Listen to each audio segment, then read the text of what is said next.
you, as I think you know, but the rest of the room, we've raised $850,000, and as we fundraisers like to round up, it's almost $1 million now to the Legacy Fund, the Peter Bell Legacy Fund, and so it's really wonderful to know that that fund will help support new people coming into care, and they'll be touched by you, even if they don't know you. So let me present to you a memory book. We've collected stories and statements from care people all over the world, Peter, and we hope you'll enjoy it.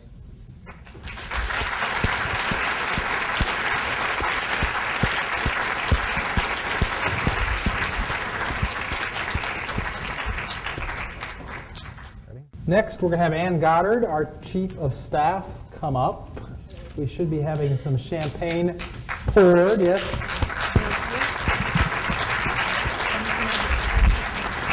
And we have a mysterious item here. Okay. After all these stories about Peter, you can imagine selecting the right gift for him from all of us to show what place Peter holds in our hearts and in the history of care has not been an easy task. I think, however, we have made the right choice. During Peter's tenure in care, he has placed special emphasis on fighting poverty in sub-Saharan Africa. So I think it was most appropriate that we went there to Tanzania and to the work of the Makabe people to find our gift, this wood carving.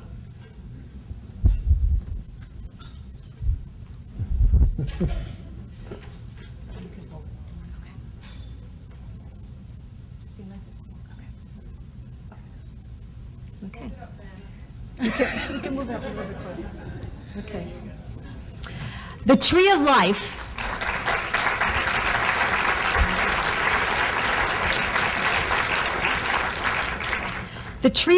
the name of this carving, depicts members of an extended family, past and future generations, gently supporting each other. It symbolizes that what we achieve collectively in our various roles have literally been built on the backs of those who have come before us. This meaning can be applied to the world that we live in, and how well we know that Peter understands this. In the many public talks that Peter has given over the 10 years about care, he often likes to quote Martin Luther King, that we are all our brother's keepers. This Tree of Life is also a symbol of the care family.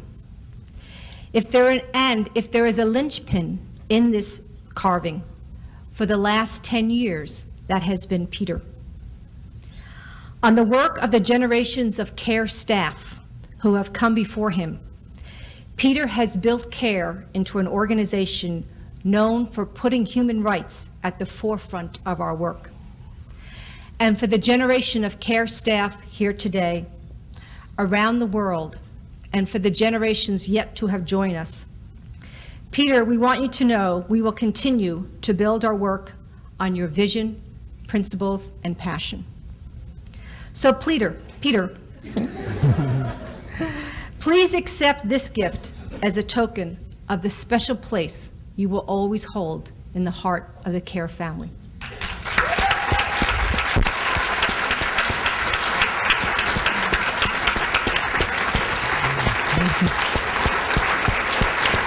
Last but not least, Peter Bell. Thank you so much. I mean, this is quite an event, and quite an event for Karen and for me.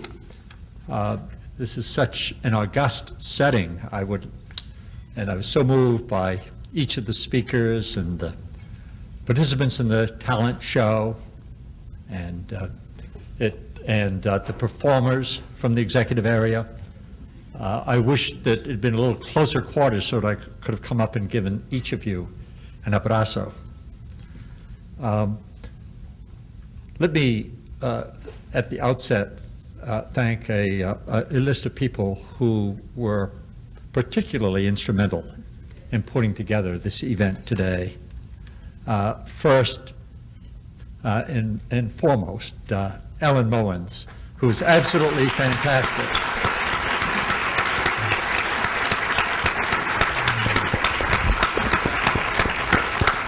And she was ably assisted by Tanya Burns as well. So,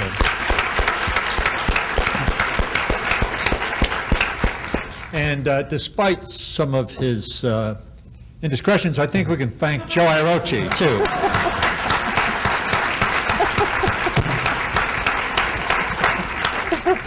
Especially since he didn't try to answer his last question.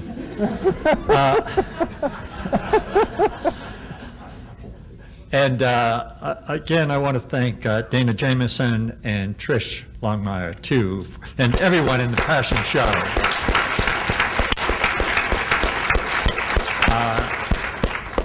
And Eric Fosnat as well for the guitar. And Gretchen Lyons was the lyricist.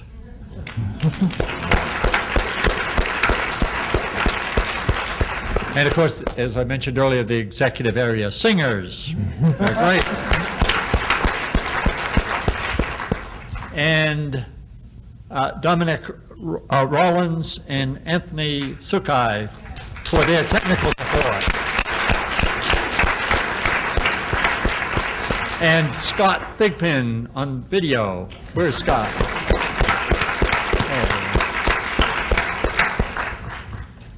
And Shireen Jayawikrama, who is the video coordinator among other roles.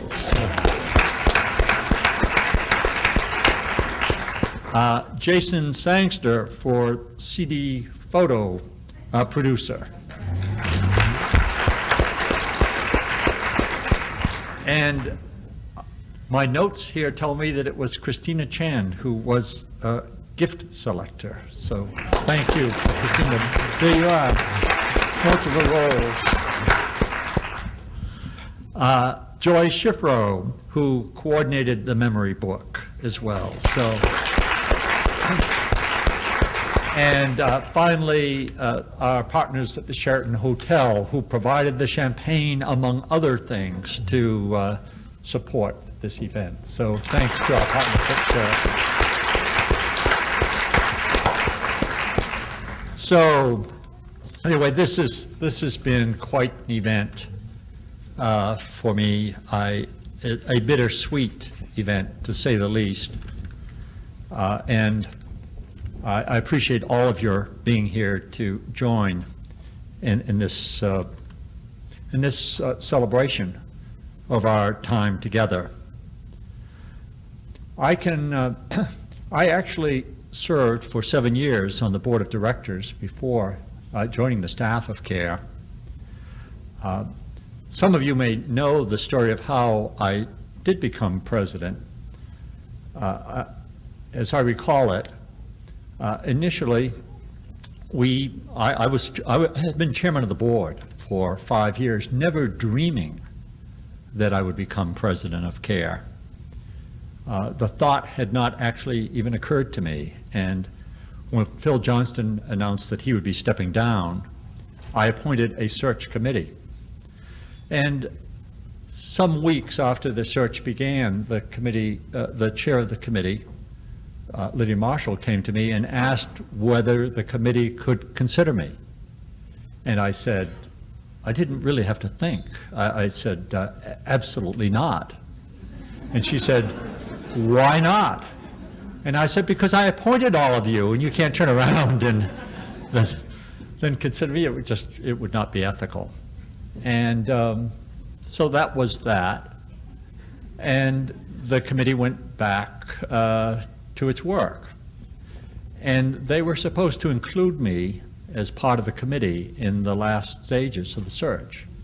And as I said, several months went by, and I heard not a word, and I was becoming increasingly impatient, and I have to say, a little annoyed, and Joe can tell you what that really means.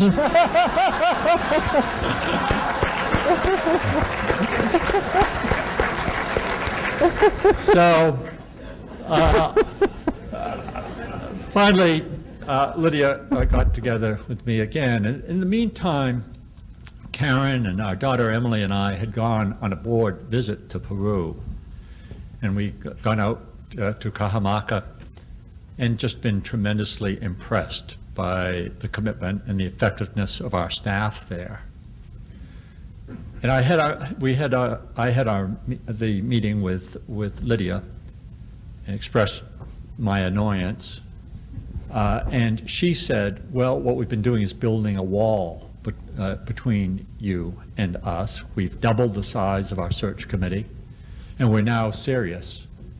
And I was freshly inspired by this trip to Peru and encouraged, as I found out that evening, by Karen and by Emily, our daughter, and by our son, who had just gone into the Peace Corps, to take on this responsibility if it were offered to me. And as I thought about it, I thought I just couldn't imagine a better opportunity to make a difference for good in the world. And I must say it's proved out beautifully from my perspective. This has been the most fulfilling period of my life. And I don't like to say of my professional life because it really, it never has seemed like a job to me.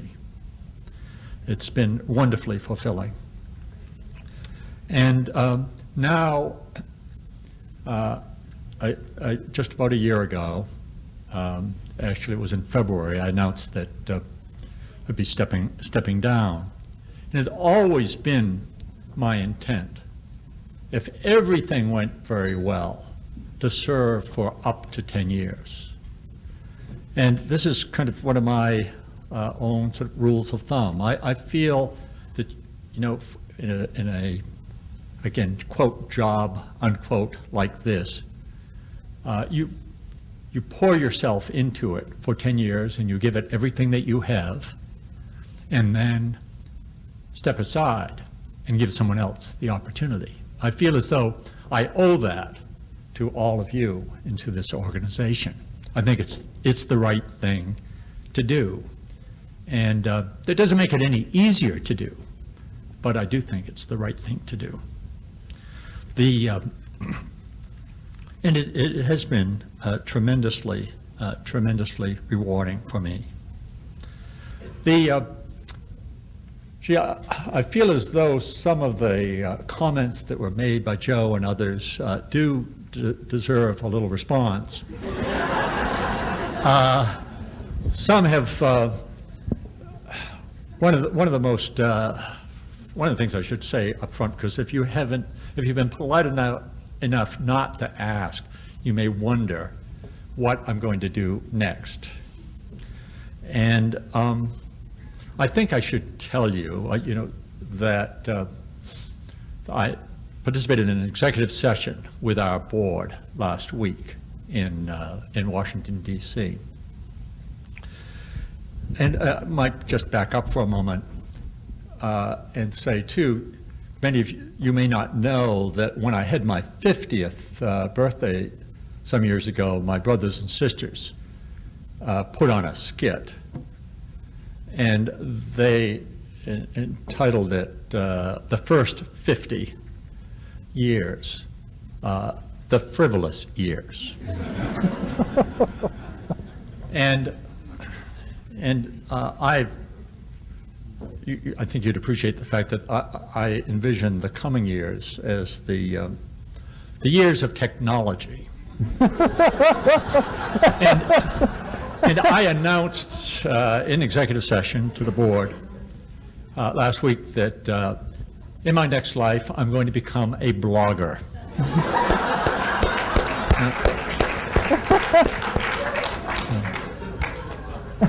Yeah. And just if you want to see what I have to say, it really began with our whole vision process when there was pressure on me to sort of come out with the vision for CARE. And I realized, and as I said at our Bangkok meeting, when was it? Now a couple of years ago, probably the wisest decision I ever made was to resist the temptation for just sort of putting out there the vision for CARE, but rather to enlist the entire organization in putting together a vision.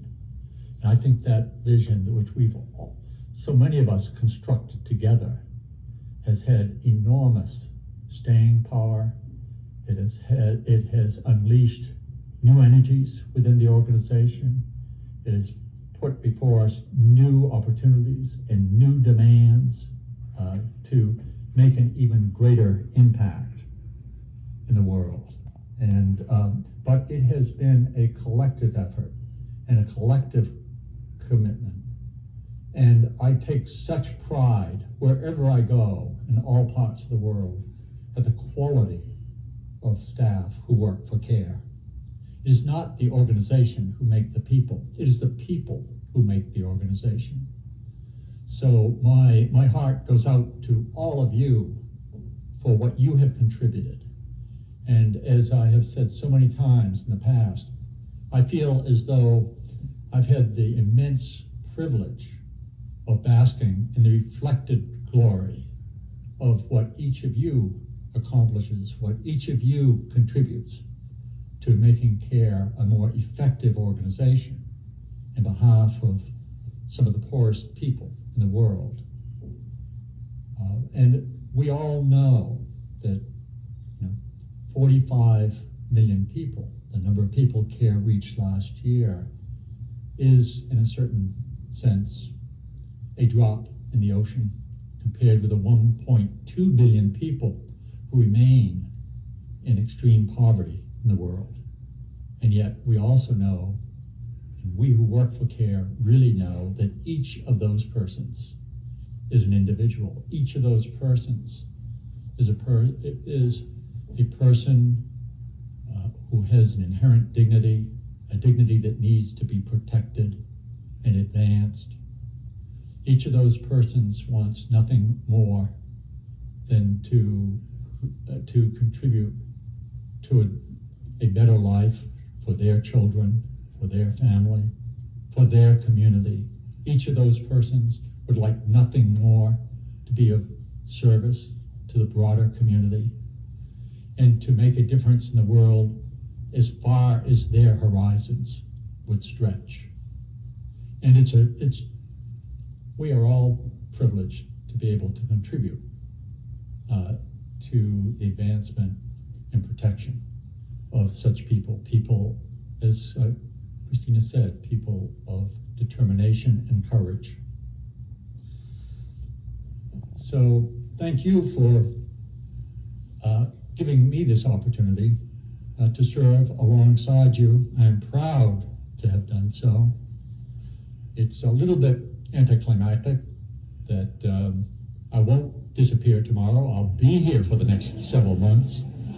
I remember, I think it was Danielle who said at the board event last week in Washington, she said, gee, she thought had really been nice. This was at the end of a long evening of very kind speeches. And she said, usually you have to be in the ground to hear these kinds of words.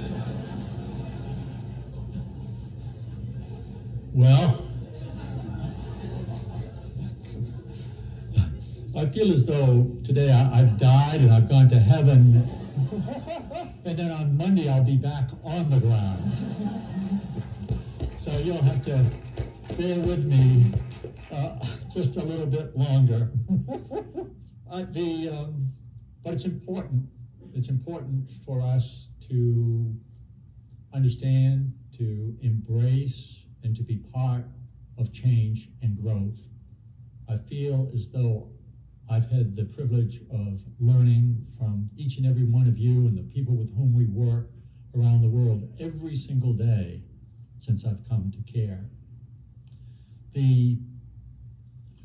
I was struck as I stepped back by a poem written in the 4th century called The Songs of Chute.